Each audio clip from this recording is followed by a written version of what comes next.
Today, we're going to take a look at structured sensitive data in the LightBeam platform. From the dashboard, we can see a widget that shows us the information about structured sensitive data. We can see the number of databases and tables, and if there's any alerts or actions needed. If we want to take a deeper dive, let's look at the screen. So here we see a list of the data sources that are structured tables. So we have MySQL, MSSQL, and Postgres. You see we have two instances of MySQL. So each data source, if it's an individual instance, is separated. From this screen, we can see the name, the source, the owner, any alerts that have been raised, the current status, and if there's custom labels assigned to each of these data sets. You can take one more step down and look in Postgres. We can see a card screen for Postgres. Here we can see the number of tables, the number of databases, amount of attributes, and more interesting stuff. So look here is we see 100 under attributes, social security numbers. So in its entirety, social security numbers are called out here.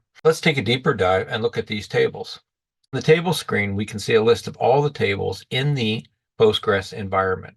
It includes the name, schema, database that it belongs to, the columns with PII. So here we see specific tables and what data sets are included. Number of columns, number of rows.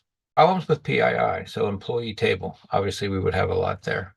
In addition to the tables, we can also see the relationship between the tables and the clusters. These examples of a parent table, orphan table, or a customer table, new sets or new views of data can be created by clustering data together. LightBeam has no problem scanning these in relation.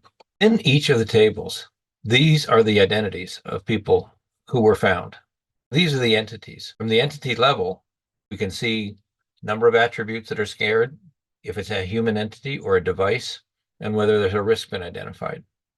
So if we want to go one more level and look at Hannah's information, we can see the specific information that Postgres in these tables is holding for Hannah.